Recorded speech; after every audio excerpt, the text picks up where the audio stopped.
empologoma tesobola kulinnya ku kiswa ekisinga obuwanvu mu national park negamba bannange ensolo zonna nsaba kunsonyiwa ensobi ze nakola nganze ne bejenti bange akamyuka akyagulanyi ne kafuguma tosobola kujjako Museveni na Kalulu mukole birala mwe muli emmamba muli embizi munyowalaji mu maketo mulondo mufulute mwerimbe tosobola kujja Museveni mu Uganda na Kalulu tewali kibiina kyayina babaka baavu nga Nuupu abaavu abazibu nebo n'obulamu bwe balimu bwakyuka bino babalimba protest vote kati balise protest vote tebagita protest vote bagita business vote buli mwaka government ya Uganda ebadde wa Nuupu 4.5 billion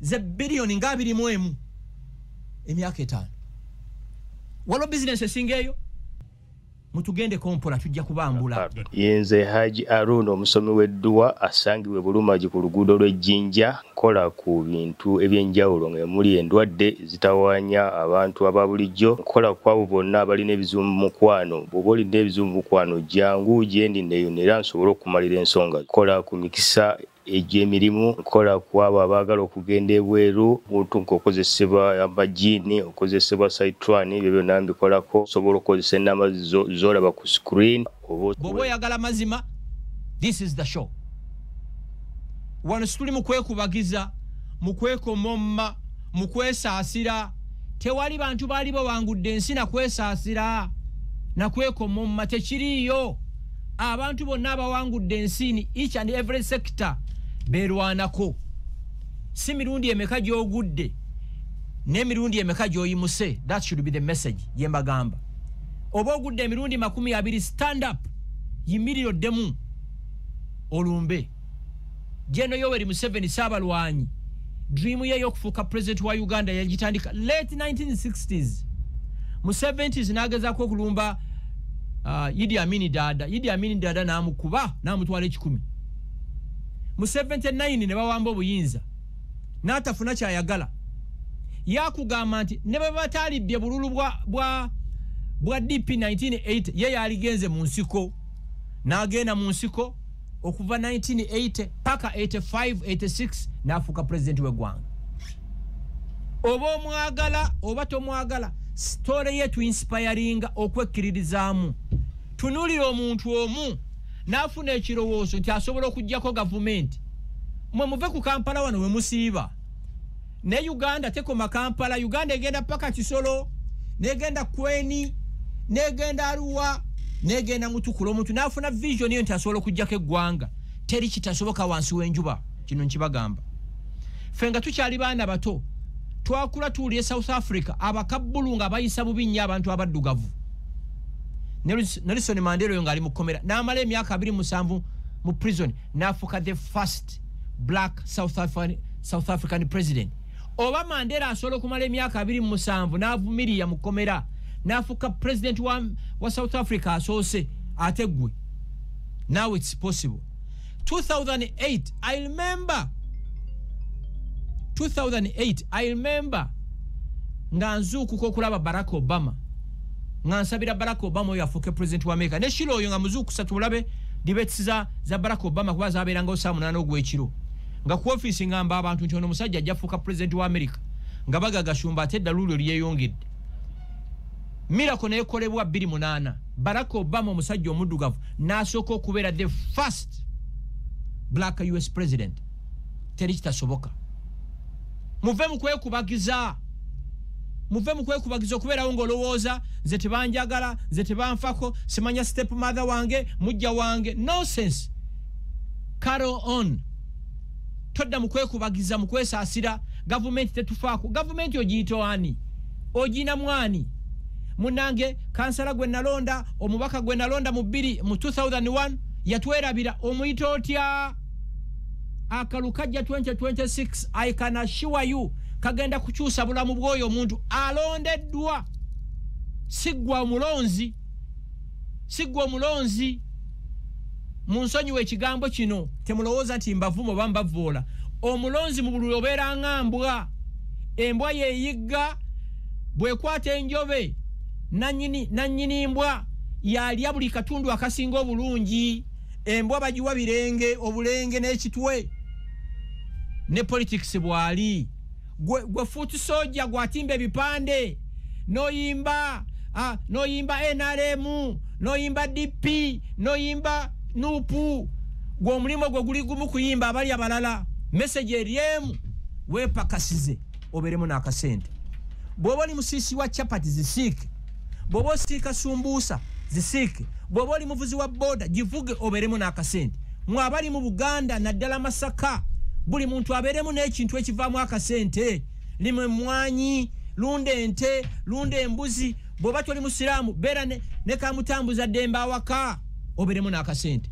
tewali munnabyabufuzi akufaako kino nkibagamba bannabyabufuzi beefaako na famire zaabwe kyova olaba buli mubaka wa parliamenti ng'alayira basooka ne bamuwa miliyoni 2 byagula motoka bw'ava ku miliyoni 2 ne bamuwa miliyoni 4 za odrop ayambale bulungi buli mubaka mu parliament oba wa NUP oba wa FDC oba wa NRM baina full medical cover jibamuwa ye ne famire ye owulira ababaka twagenzo kibala ng'omubaka afuna miliyoni 4 buli mwezi miliyoni 4 kitegeeza buli lunaku afuna miliyoni nga emu nezigwamu nga 1.3 1.4 buli lunaku naye omusirikale nga ne weekend kwotadde ulya naye ate omusirikale wa UPDF ali mitwalo bankaaga gye kitandikirwako aba polisi zeezo ulya ate omubaka buli lwatuula mu kakiiko asasulwa omubaka buli lwagenda ebweru asasulwa $7 omubaka bw'amala ennaku 10 ebweru ze $7 $7 bose multiplying ze miliyoni nga 25 namboze bwe yali mu America ngajjanjabwa twakibala nti ye n'omujjanjabi we baawe bafuna over 1.3 billion sibiya mu wamusolo sente za mu wamusolo so gwe toddaawo nodaawo n'osirwala nolowooza mbu bano bakolerera wepakasize oberemu n'akasente abatuyirawo omubiri nva kyogera tobaddeewo waliwo kiri bwe kiti munso era ngenda kiddamu politics all over the world oba in Africa okusinga alinganga embwa n'omuyizzi embwa yeyigga nekwata enjobe wetandika okubaagibwa buli awali esavu awali esavu nannyini mbwa yalya embwa erya birenge nakitwe ulira embwa erira ku lubalaza ngene enjobe eyayigiddwa erirwa ku dining table beba futi soja muve ku bafuti soja mwekolerere mwepakasize embwa ze bino bikumulya kubanga mbadde wano 1996 nga twakamala okusoma fe twanonyeza president Yoweri Museveni obululu mu 96 yamuyigga yes nafuna ki toyina kye wafuna mu government 96 president twamusikana mu 98 natugamba mbu bw'okole ya NRM empeera yo gisanga mu ggulu so gwe empeera eri mu ggulu wayigga n'ofeffetta bwe empeera eri ku nsi eyamwe eri mu ggulu 2 naliwo 26 mbaddewo 11 mbaddewo 2016 mbaddewo 2021 mbaddewo ne 2026 wendi ne 31 ne 36 wendi toyina kye wali ofunye ontegera byonna byennyina mbyekoledde nganzi ogambye wafuna ki mwe mwayigga mu 9 mu 6 mu 96 zina mwaka Yoweri Museveni akujukiranga na mwaka Yoweri Museveni ontegera ndio mu 96 namunonyeza akalulu notambula wano na wali navuga pichi ebiseera bino ina pichi off road sina we saatuuka ononya kalulu kamwe Museveni so kyembagamba nti manyi ate kino kiri mu NRM ne mu NUP njagala mutu ne abakaba NUP ayina omukazi omwayina bana atayina boda kati ayina emmotoka atayina yasulanga mu ddiiro ly'omuntu mu ntebe kati bayina ebizimbe aligwe manya obukoto yasulanga mu karumu mu nyumba ya rooms 2 abasomesezanga abaana mu community schools bali mu international schools level yalinya olufa abalonzi mumulira ku mbalaza baba bagabudde njagala mu ndageyo kansala omubaka oba division mayor ku mikolo nga simba line abo bakulembera abo twalira butwalize kati webereremu okwebera mu kitegeza wepakasize oberemu n'akasente kungu teri kintu kigonza bulamu nga sente tekiriyo sente bweremanga ekintu gwe wenkata tojja obulamu bwa sente bunyuma abantu abalina sente bawulira music bawulira high life basula mu high neighborhoods bebalwala high blood pressure bintu byonna biri high sente ebintu by'abavu biri low self income, low income, low blood count. Ontegera ndoza buli kintu ekibi kiri kubavu. Wepakasize ove mu bwavu. Teri muntu akujja mu bwavu gwe werwanako ne wejja mu bwavu ng'olina kyokola. Mwe baganda bafe ab'ebusoga kiki emutunda mu katale Nakasero ab'ebusoga 40 miles okuva e Kampala. Ebusoga kiki emutunda e Kampala? Lwaki amatooke getulya amata ennyama biva mu west bebereramu bakitegeera balina okuyiya balina okwerwanako abanyankola jerege mu bakoleki bo bakitegeera balina okukola talunda alima abere Kampala nga neri alinayo nga alinayo amatooke alinayo mugogo alinayo lumonde bo bakitegeera nefe tuli mpala pase wano mu Kampala cha buli kimu bwekigenda maaso. Tewali kibiina kyayina babaka baavu nga Nuupu abaavu abazibu ne bonna obulamu bwe balimu bwakyuka bino babalimba protest vote kati balise protest vote tebagita protest vote bagita business vote. Come again? Business vote. Protest. No, bakoze kigambo protest in the real sense it's a business vote. Mubalonde basasule zile milioni ana mu parliament. It's business. So bakoze kigambo protest vote. Mwe bafuti soja endiga ne muliza mugenda protestinga nga mulonda bali afune milioni ana. It's a business vote. It's not a protest vote.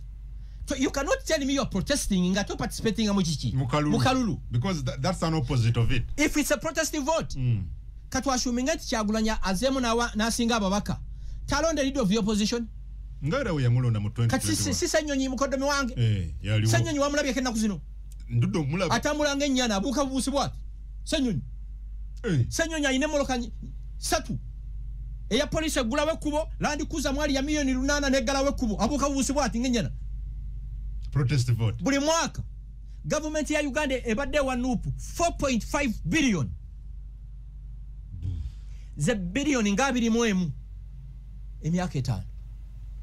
Walo business esingeyo 4.5 billion every year.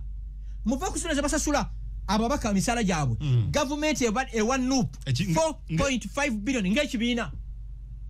Akatu ina sente ngegwanga. Ontegede kati gwe futi soja ozifunako aliye Luwero aliye Masaka aliye Bunyolo ozifunako tewali protest vote. It's a business vote.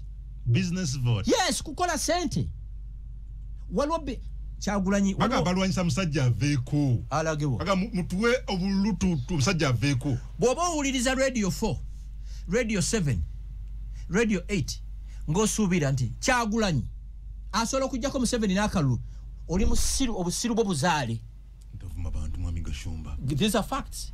Era kitaffe yabuuzanga mu busiru bwa mwabuyonka lunaku ki? You get it? Oli bwakugambanga mbwagenda kuba akalulu ajjako Yoweri Museveni nokkiriza buli musiru bwagavu. It's impossible. Omuntu okugamba nti asobola kuba akalulu ajjako Yoweri Museveni kyema muntu okugamba mbosobola okissinga the bottom part of Lake Victoria.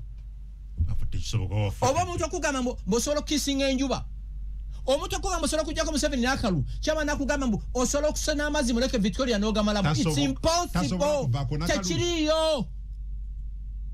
Tekiriyo kino kikugambe za kugamba 96 na mulonda netaliko kwakira Dr. Kiza Besigye 2016 netuwangula akalulu. Dr. Kiza Besigye n'atuga nti akalulu kokka tikayinza kujja Yoweri Museveni nawanika. Era Besigye n'atugamba nti ajja kuwerekera ku Kyagulanyi mu kujjako Yoweri Museveni si kugenda wabi abakama.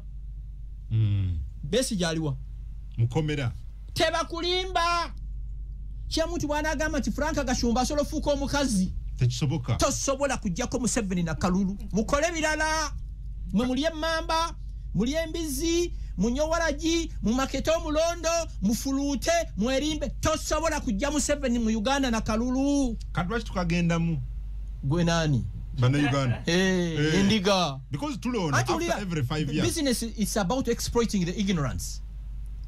Kati Kyagulanyi na group ye bebalese kigambo protest vote ngendiga zigoberera batugafuna ndaga muntu 2020 bomwagifuna mwawangulawa nafuna bulubu kadde busatu mu emitwalo nkaaga kyenkugambye kiri funa endanga muntu tugenda ntebe mu ntebe aliwa ulira mwalema okujjako gavumenti nga Muhoozi yali commander land forces yali adumira maje ga kutaka kati gonna gamuli mutano marine ye air force ye land forces onazize it's impossible Museveni tawangulanga ko kalulu yawamba buyinza mu 86 mwamwerabira you are forgetting Museveni 1986 ku madala ga parliament yawo yalayira na mungu muyerabira mangu kushitege waliwo kye bayita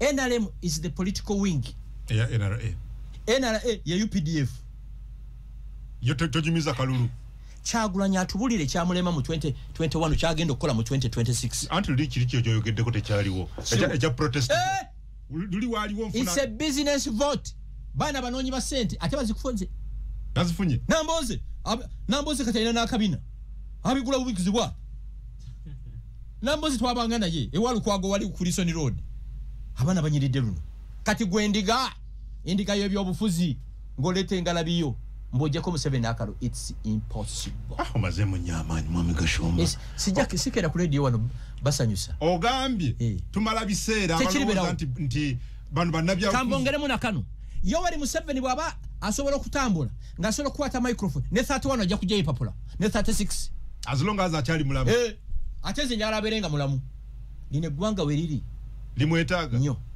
yakyaso kati ya managing the military and the political wing akubawo neno kankubuuze engumi ogiraba eri mu kuvuga mwena alemu videos ziraba different places of Uganda nga balwana oba abaana balwanira ebyenfuna nga kitabu akyali mulamu bwafa ekibwatukira that's a little philosophical aganti bagire bulungi engumi eri mu kaluluka NRM akamyufu nalaba luli Henry Tumukunde ne Muhwezi nga betwala bubi ate byembala lukali twamulo nga jayo pisto ate semba bule nawalala oba tororo oba fujjo lino balikola saabalwanya akyali mu buyinza nga mulamu alla n'akireta kyesisabira kyesagala kibero nafe kibwatukira abana bakujuba ganyi okukola kikujubana nga kitabwe mulamu ye Yoweri Museveni afe bufyola bembera oba Museveni omwagala oba tomwagala musabirire aberenga akyali mulamu ateeko kye bayita smooth transition of power kuchoso buyinza mu mirembe akyogera si akireetera nkisazaamu emirundi 10 President Museveni n'afiira mu helicopter ow'entindo yinza obutatuuka Kisaasi ow'enaakulabye yinza okutatuuka Namuŋŋoona ow'ejjinja yinza obutatuuka Iganga ku anga gyendaba muki mubanda kwanza nyina omukisa ndi so blessed nti I have friends in NUP, I have friends in the military, in the police, in Uganda prisons. From this lowest rank esemba yogo, I know how they think. Wenti ndozo butatuuka Kisaasi owe najja nakumi ndozo butatuuka Namasuba owe kireko ndozo butatuuka Banda ku anga omuntu akontrolinze eggwanga lino wingi y'amagye n'ebyobufuzi Yoweri Kaguta Museveni Katonda yamuwa ekirabo kimu ffenna kye tutayina the ability to listen to everyone obukyayi bwendaba mu ggwanga muno arrogance gyendaba mu baana abafuga NRM kati lower ranks baina arrogance arrogance chechi eryanye eryemanye asiryanye eryemanye arrogance kyerabidde ki bananga bali ku TikTok mu nyambe ekigambo arrogance kyeki mu Luganda arrogance oba okwemanya liryanye yemanye eryo okwemanya abantu bemanyi mu government eno ate ekisinga okuntawaanya abantu abagenda okusula mu government eno tebagenda kuva mu NUP bagenda kuva mu government eno come again abantu abanasula government eno tebagenda kuva mu NUP bagenda kuva mu government eno lwaki ugamba beerabidde nti eno ente gye bayita NRM yebayonsezza it will come from within ekinaalya NRM kigenda kuva mu yo yennyini otuuka mu office n'osanga just a small idiot a junior officer naye nga level of arrogance President Museveni ya issuing executive order guiding aba Minister of Internal Affairs nira procedures balina okuyitamu nga bagaba national IDs and passports baze ku ground 1 abantu baffe baba passports and national ID. You're giving me news. Byazem. Neno tunulire messe. Ezirwanyisa executive order nga if it wasn't President Museveni tebali badde kye bali. Byazemu ate. Utegeera. Badde manyi. Era kati ayina okukola radical changes. If he doesn't, kati we have reliable, credible information. Tiabanira badde litinga buli muntu ayitibwa Omunyarwanda. That's a serious allegation, Mr. Gashumba. They delete. Nze buli njogera nga wana ekintu kungu. Mba manyi. They delete it. Yes, deliberately. Gwe mutesi, gwe kaitesi, gwe kaitare, gwe gashegu. Anja banonya akubanyo. Ontegede? Deliberate. Ningide ko mchala wa Nira or somewhere. I wish I knew this. Deliberate. Arrogance. Ezo offices bazirimu lwa mawanga abiri.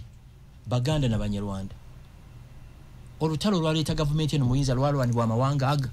It was Banyarwanda and Baganda. Kyovula president bwe yadde akola apology eri eggwanga. He apologized eggwanga lyonna n'asinga out Buganda. Because he knows the Luwero war was fought. Sorry, then the NRA 1980-1986 war was fought from Luwero. Luwero is dominated by Baganda and Banyarwanda. These are facts. The 1949, 1959, 1969 census, Buganda region eggwanga lyali singamu abantu bali Baganda. The second Gwanga, Banyarwanda. In the entire country, Banyarwanda were number 5. So President Buyada apologizing. Ya apologizing the Uganda nasing going out to what? Echinangi chane winyisiza yensonga eyo. He knows. Nasaba nti ayagala omukwano gwaliwo gukoleki. Gukomewo. That was powerful. Terichi forward. Chayagala. Cha babysitting. Cha protecting. Cha defending a President Yoweri Museveni like Luwero. Bino ebyuma byawulira entungamo byali badde biri Luwero. Yes. Byali badde biri Luwero awo. Ebimwanyi. Byali badde biri Luwero. Ne president waba yavuddeyo ne apologizing eggwanga tukkiriza apology ye. Naga nti bannange netondera Buganda. Yes. Ne Uganda okutwaliza. Netondera Uganda ne Buganda. Olw'ensobi ezakolebwa nganze oba ba agenti bange. Empologoma bwevayo mu national park negamba nsaba kusonyiyibwa ensobi bulira ensobi zenkoze nganze n'obuwologoma obuto nsaba munsonyiwe. Enkofu obumi busikwiro tebuvaayo nabe Kyagulanyi ng'agamba mbu apology tukiganye. Museveni apologizing ko Kyagulanyi. Museveni apologize to Baganda ate Kyagulanyi si Buganda, Kyagulanyi Murundi. You get it? Nchimanyi nze. Nze nchimanyi 99% bagamba ngati yedira mbogo aba Murundi. Owulire sebo Museveni apologizing the apology rejected. Ngani? Bobi Wine. Abantu bali babiri abayinza ogana apology eyo. Obamanyi? Sibamanyi. Uli abantu bo mu Buganda n'obwakabaka bwa Buganda. Bobi Wine si wa mu Buganda. Oli Murundi. Nkwongere ekirala. Yongere ekirala. Yagambye nenenyeza Uganda olw'ensobi ezikoleddwa nganze ne baki agenti bange. Ekiba yabadde ategeeza kacha. Njagala ngambe nti apologizing the Nup. Singa yagambe nenenyeza Nup awo Kyagulanyi yabadde ayina locus okuwogera. Kuba you want Nup. Kakati fa ngaba abantu bo mu Buganda. President amaze okwenenya tufunira muwa. Anti kati baga nti president kitufu yetonze neti yannyonnyodde bikibi yabadde yetondera kimu ekyokubiraga nti wetondo teko n'ebikolwa ebyagenda obubyo bitereze. President amaze banga kinga yetonze omwezi gwa week tenawera kati mwagala akole ki? Mwagala asitule Mulago Hospital gisule eruwero. Kati Buganda ne prominent senior citizens ba Buganda bali badde ba constituting a committee okumeeting a president. Mukama waffe bo tukolera ku kino na kino. Ate kankusese yakitegedde atya PDM. President mu mwaka gumu atambudde the entire Uganda inclusive of Buganda. Actually, you know which eja agenda Luwero.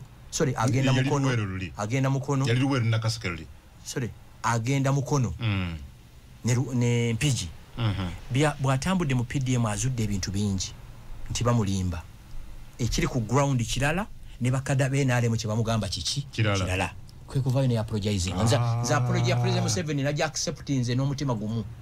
You accepted it. Actually, mu relationships bakugamba omwami wo bwagamba nti nsaba kunsonyiwa sijja kuddamu kunywa mwenge guno. It's very bad. Okulemezaamu. Nomuli mindinga. Mama wagunywanga n'ogwa. It's an insult. It is, yeah. You get it? Omukulembeze avuddeyo nga takakiddwa kubanga it was a shock. It was a surprise. Not alone. Ne first lady. Onasoma paragraph emu, onasoma endala. Ochitegera? Gwe nova efe tugiganye gwe ngani? Bobby Wine. Ngani? Bobby Wine akola ngani mu Buganda? Bobby Wine akulira Nup.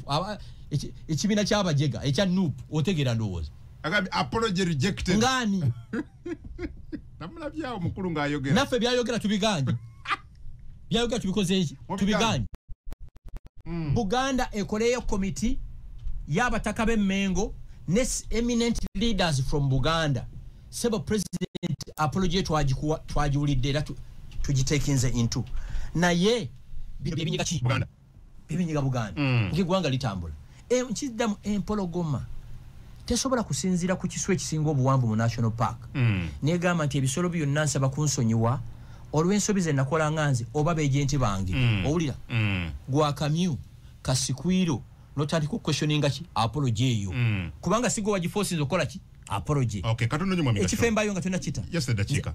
Ebyamwa Museveni okwetonda fe tubisimbidde kuuli. Let me play this. Wulira katono nnyo. Any apology not accepted.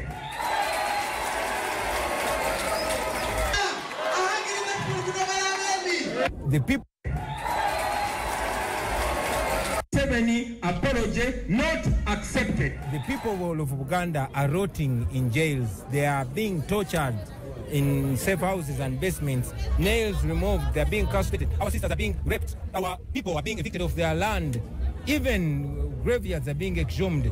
And then he comes with a mock apology. We cannot accept that. That is a mockery. It is not an apology, and we reject it. And anybody who accepts it on behalf of Buganda is a fraudster. Because what anybody who accepts it on behalf of Buganda is a fraudster. Kati ekisooka Kyagulanyi ave mu nsonga z'Abaganda adde mu z'Abalundi. Zino nsonga Museveni apologized to Buganda si Balundi. Kyanjawulo nnyo ekyo nakyo. Kakati Kyagulanyi kyatidde okimanyi. President w'eggwanga commander in chief n'avaayo naye apologizingire eggwanga nga tabadde coerced. Voluntarily. Teryamukase. He shocked everybody. I was among those people who were shocked. There is. I didn't expect it. No, waliwo Museveni mwegwe mumanyi naffe abafunye omukisa ku interactinga naye gwe tumanyi. There is a kind Museveni. And there is a military Museveni. Yasalawo kya deploying. A story is told to me.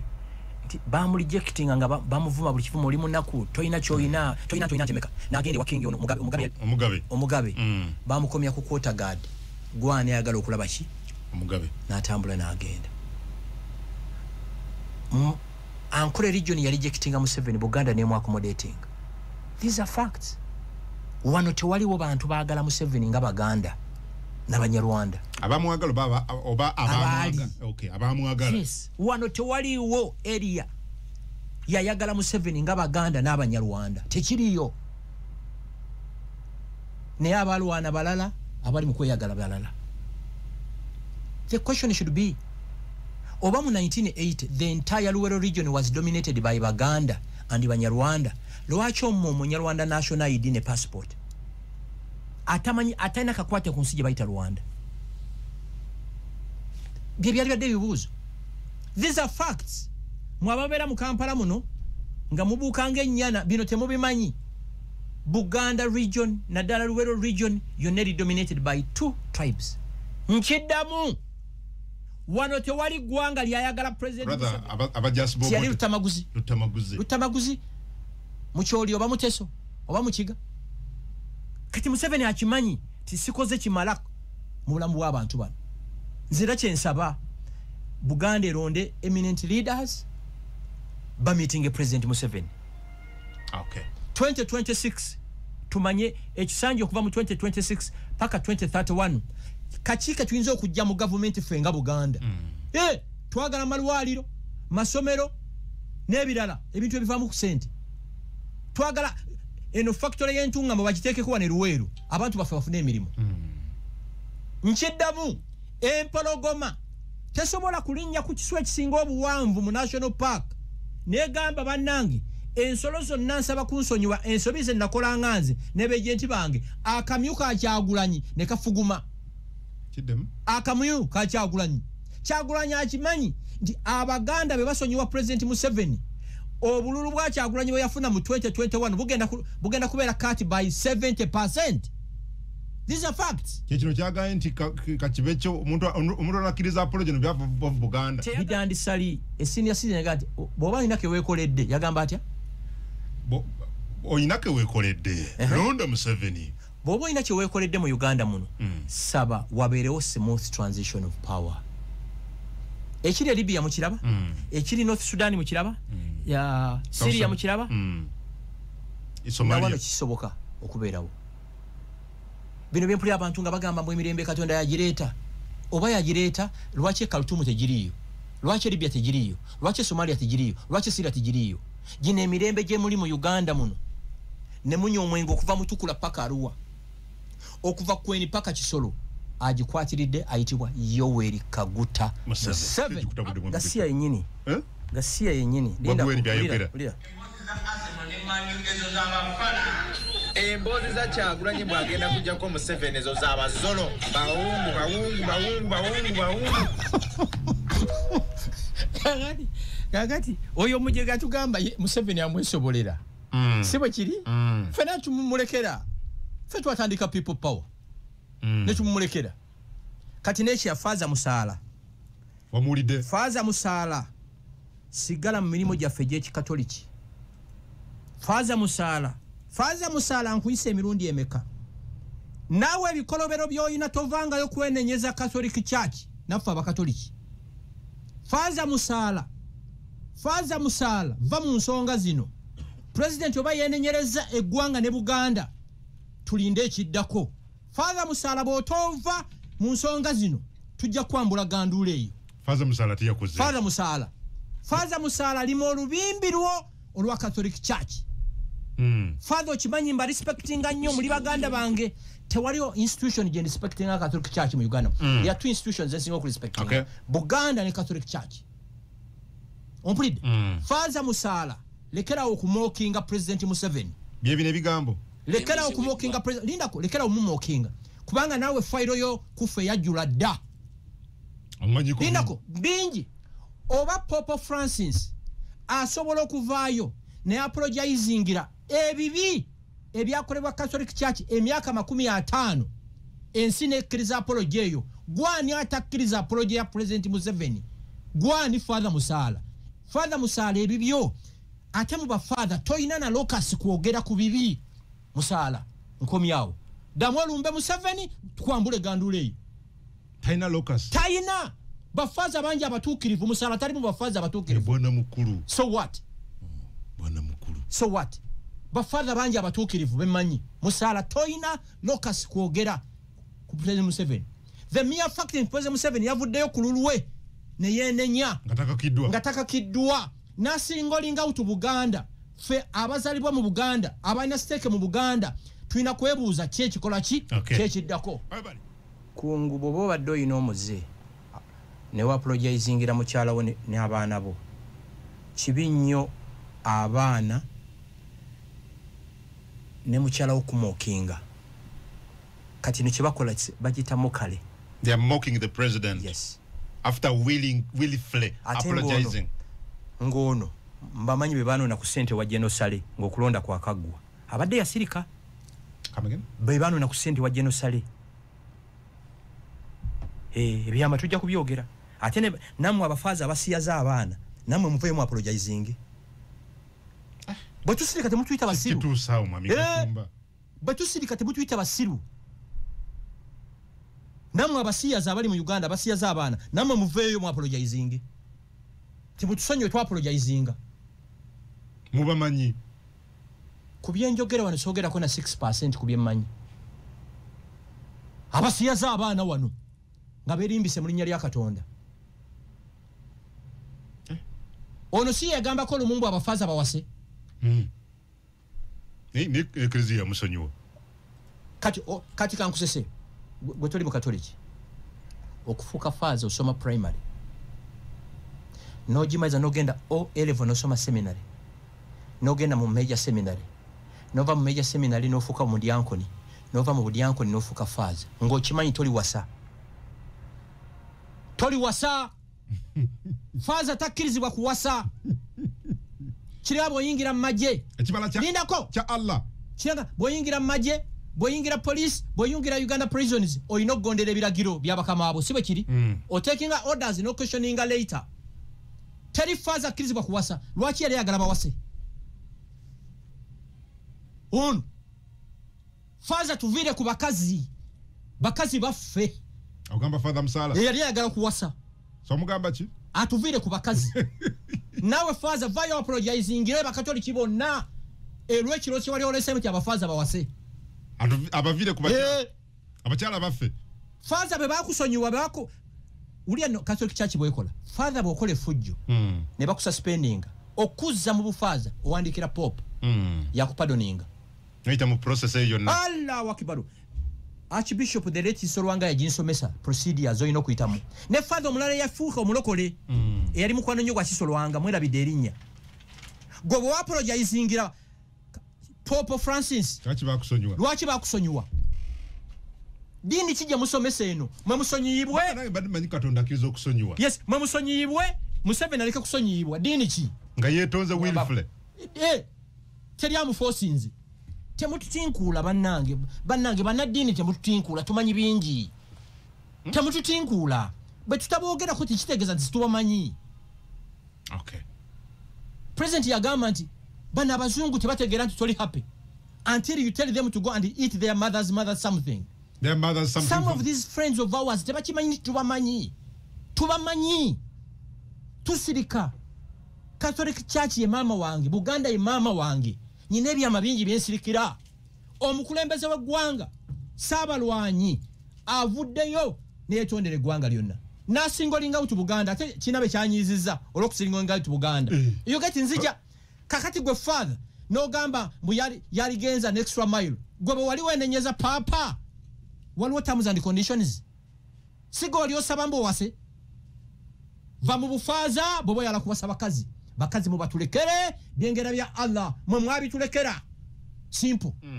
nagende wakatikiro wa Buganda Charles Peter Mayiga nenetonda yateka terms and conditions yakusonyiwa nagende wakatikiro wa Buganda Charles Peter Mayiga ne mugamba muganda ange byonna ebyasoba nsaba kunsonyiwa tiyateka okakwakulizo konna nti obaga shumba soko okole radio show oyogere bwoti nti wayogera bwoti soko nkidamu nagende wakatikiro wa Buganda Munnabuddu Charles Peter Mayiga ne mugamba nti nsaba kunsonyiwa byonna ebyasoba nava mu office omanyi yakola ne tutambula ne tugenda mu boardroom ye Bulange yateka terms and conditions yakusonyiwa obusonyi bananga bakuba amasimu mu ndeke n'ensonga nkulu nnyo njala nnyo ensonga ene nkulu bulungi nayina obutakwatagana ne katikiro wa Buganda Charles Peter Mayiga and previously he was my good friend ne bisoba ngabo omanyi bisoba mu mutima gwange ne ngamba omanyi kangende nenenyeze katikiro nengendayo he welcomed me so well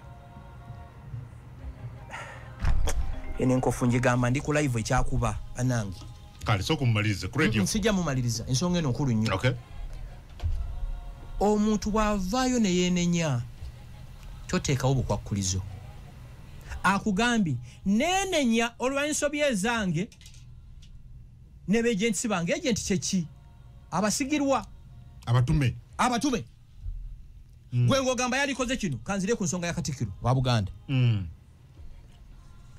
Charles Peter Mayiga katikiro wa Buganda yali mukwano gwange nenfuna obutakwatagana naye ne mala ebbanga ddene twogera tewali yankuhasinga nobody forced me to apologize era yali shocked nti nzize nansonyiwa teyateekawo terms and conditions tigashumba okusonyiwa olina kukola kino no nekiggwa era tutambula bulungi nnyo bwekina okuba kubanga tewali enforcing agenda ku apologizing nze nakola ki nakizuula nti ebigambo bye nakozesa byali binene nnyo as a civilized person I drove myself to Mengo I apologized to moving on bwaba president w'eggwanga yavudde neyenyeze eggwanga nasingolinga out Buganda as the kingdom of Buganda ne eminent leaders mu Buganda bano bakintu busoke abasajja abagundivu abo chiche tuteekawo kakati sigwe fazo basheke kuddeyo kuba namwe temuli batuukirivu temuli batuukirivu ku nsi kuno teri muntu mutuukirivu teri pastor mutuukirivu teri prophet mutuukirivu teri faza mutuukirivu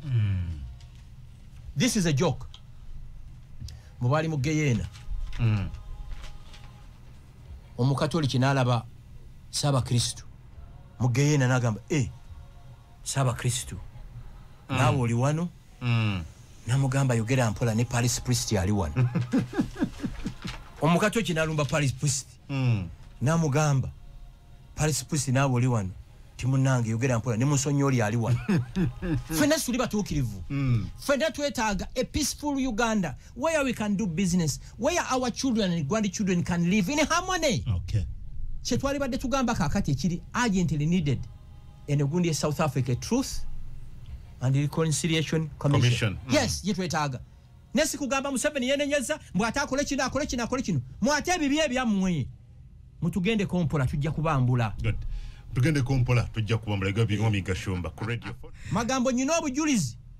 Ababbi bali mu parliament ya. Olino obujulizi. Nyino obujulizi obwenkukunala sente z'omiwa musolo eziyisibwa ku akaunti z'abantu mu parliament ne zibbwa in billions. Olino obujulizi. Nyino obujulizi magambo bompuliriza. Oyagala fande Tom Magambo. Mpapo itimenti sebo mukulekere. Ajaji kuwa kuba msajja wa. Ate kisinga okunuma abasinza okubba eggwanga lino be basinga okuvumirira Museveni. You have all the evidence. Yes. They are what they are because of this regime. Magamba jabbayola tatira muntu kuliso. Kumenyereyo mu. Oja obujulizi bwe Magambo. Oh, ababbi bali mu parliament yawo. They still in billions in trillions. Sente z'omiwa musolo. No sanga account y'omuntu bagiyisizaako 2.4 billion. 1.3 billion nga mukozi wa parliament afani Magamba jabba bazimbi amazi wali mu kuzimba kankome wana gamba kanku example esooka kungu oli musajja mufumbo yes katwashumingo ina abana 7 ne mami Rahma obayise mu living room kanchidde mwana kungu oli musajja mufumbo katwashumingo ina abana 7 abamu bali mu university abalala bali mu A-level, O-level, ne mama Rahuma. Ozea wakolu esandi bo no bayise mu living room. No yimya no bagamba. Nsaba kunsonyiwa ensobizo naze nakola. No singling out ne mama Rahuma. Ti mama Rahuma in a special way nsaba kunsonyiwa bibi n'ensobizo nakola. Guess kye waliwe ekijenkana. Ngatakana akana akali munasale kakubuuza keka kyagulanyi. Akali munasale. Nti nekasitunga daddy bikibe wakola byogere. Nzuka kuboluyi. Kuba the mere fact nti kungu yevuddemu na reflect anagamba manyi nyine nsobize nakola ng'omuntu kati mama w'abaana adda mu kisenge nagamba umanyi apology yo njikiriza 10 ku 10 ne mbadde nsaba abaana bange abadde basomera mu busomero buno bubi tubatwali masomero amalungi Museveni kye yakoze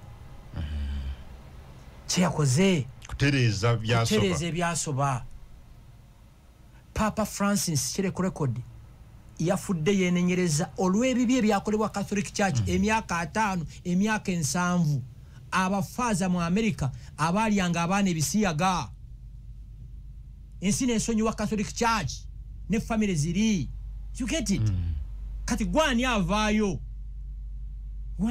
bananga abamu baganda baffe abali mu tulewa y'abanaddiini muli mikwano gyaffe situwagala kubambula makanzu nenga tukisobola ffenna tuli batuukirivu nange nyina ebizibu byange you get it kyekyo bazinga tumalire tuva kusonga onali kye kyokonyeke kya nti omuntu tasobola kuba president wa Uganda nga takoze ekyo atakoze atya teri asobola kuba president wa Uganda nga alina obukyayi ku mawanga agamu kino kankibagambe ekirala mwe mu busalamu omuntu yenna atayagala baganda nga tayagala banyarwanda ng'okola mu gavumenti gw'ate oli musiru muzaale mbuuza lwaki Government yenale mu amawanga gali abiri agajeeta mu buyinza. It's Banyarwanda and Baganda. These are facts. Olutalo lwalwanibwa Luweero. Luweero is dominated by Baganda ne Banyarwanda. Ente ezaalibwa mu Luweero zonna zaali za Baganda ne Banyarwanda. Gwakola mu NIRA, akola mu immigration, akola mu URA, akola mu civil aviation, ng'omulimu ogufunye mu gavumenti eno agamawanga abiri olina okugasinza every day. Kiringanga Rebecca Kadaga yali speaker, yali fuusa speaker Museveni si ye president. Anita Among yali fuusa speaker nga si president Museveni. Tayebwa mukwano gwange yali fuusa speaker nga si president Museveni. Namwe ba general mwe nabenda babekalisa abefudde ab'ekitalo muli kyemulirwa president Yoweri Museveni. Muli kwe kyemuli olwa sacrifices abantu beruwero ze bakola. Ekyo oba okyagala oba tokyagala. Kankubuuzemu ekibuuzo na kino n'emmengo yennyini eyolaba. Obwakabaka bwadda wani yabuzaawo? President Museveni. Obote eri yasaanyawo obwakabaka nga yawaŋŋangusa kabaka Muteesa. Si wakiri? President Museveni n'agenda mu nsiko eruweero n'ajoyiningibwa Abaganda n'Abanyanda abaaliyo ne balwanyisa Obote ne bamufulumya. Oba omwagala oba tomwagala, President Yoweri Museveni ye yazaawo obwakabaka bwa Buganda. These are facts. Abantu President Museveni balina okwogera nabo bwakabaka bwa Buganda n'Abaganda abali mu Luweero. Okitegera ndoza. So gwali mu government eno abefudde abe bakano bameja bakapiteni eno CUPDF je mulimu NRA. Okimanyi bakyusa manya. Jeno Sare yakyogedde nti CDF Jeno Muhoozi yasoosa okudumira amajenga tavudde mu previous chi mu NRA. These are facts. Niosa waliwo ebintu byowulira nebikwewunyisa. Kino nkibagamba oba oli general oba oli kano oba oli pastor oba oli father oba oli bishop ensi bwetabuka teri muntu ali safe. Thank you. Good to call RDC Justin Mbabazi mumanyi, an amazing woman. Okay. Mwe nabali mu government yenu nga government yebafudde kye muli mulwane nnyo mu sustaining. Kubanga ngaffe bagashumba situbadde mu government yenu. Nze ndi hasola. Tobali mu government yenu. Sijibera ngo tokimanyi. Nkimanyi. Ndi hasola. Government nekufula RDC, nekufula commissioner, nekufula general, nekufula minister, nekufula buli kimu, nekufula director ngo sasula milioni 3 nojanda mining. Tobola bemuke jeno MK mbadde kusaba jeno MK tandika n'okuyingira mu bitongole bino ogobe ku bantu naawe. Okay. It's too much. All right. Omuntu nozimbe bizimbe 8 mu government eno mu bangala ya myaka 3 mu myaka 3 okitege nenga buli nako olwanyisa te government eno ekisinga okunuma okimanyi abantu abasinga okwagala President Museveni n'okwagala NRM ate tebafunye mu government eno. Bakadabe abantu abasinga okwagala NRM n'okwagala President Museveni financially or monetary tebafunye mu government eno. Ebipingamizi ebisinga obutajagala ate bebifunyemu. Ebipingamizi entarahamwe ezirwanyisa Museveni 24 hours ate ziri mu government bebafunye. Kino kanki babulire mu mulwanyise Museveni lwaliva ku ntebe eno ng'ofunye mu government eno oli regrettinga. I'm going to quote Mao.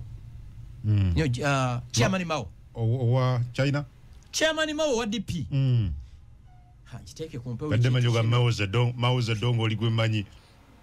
Kirete ntya. Yangamba Gashumba abantu abafunye mu government eno bagizanyiremu egwe ebuza abali mu UPC we bali. Take it. Or frustrating or executive order.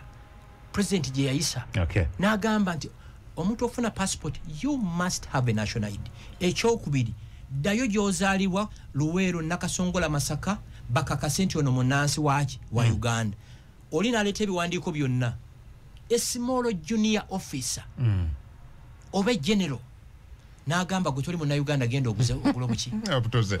Okay. Akati kafika mpozi wali wampadde one information Mwami Gashumba genti wiki ewedde wali wokola transfers of a regional CID ne district CID about 400 of them countrywide were transferred. Kakati ne IGP.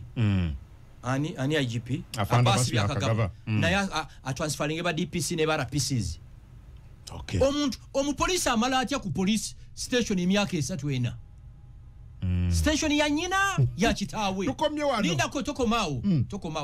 sebo walishwano jongezaayo lindako amala ati emyaka 3 mbu ya RPC ye DPC wechitundu manja jako mokubawo are getting mingled into local politics ne bano ba RDC yali serving emyaka echi mu area navao ate n'ekirala sebo babalanda ne Yunus Kakande mukwano gwamu ne ba RDC lwachi ba RDC abamu bebera mu Kampala mokka muba mingolinge owechotero omutwale ekapucholo owekapucholo mutwale ewa ekabale bwe bityo binokola ki binokuba tugeze mawulire lina omukozi wa government ye nabuli lwalwa mu kitongole okitegera ndoza akitwala ngekiche mwebale nnyo kuiza radio 4 radio 7 radio 8 bemba byenjogedde bikunyiziza toddamu kuteeka ku program eno toddamu nga tuzze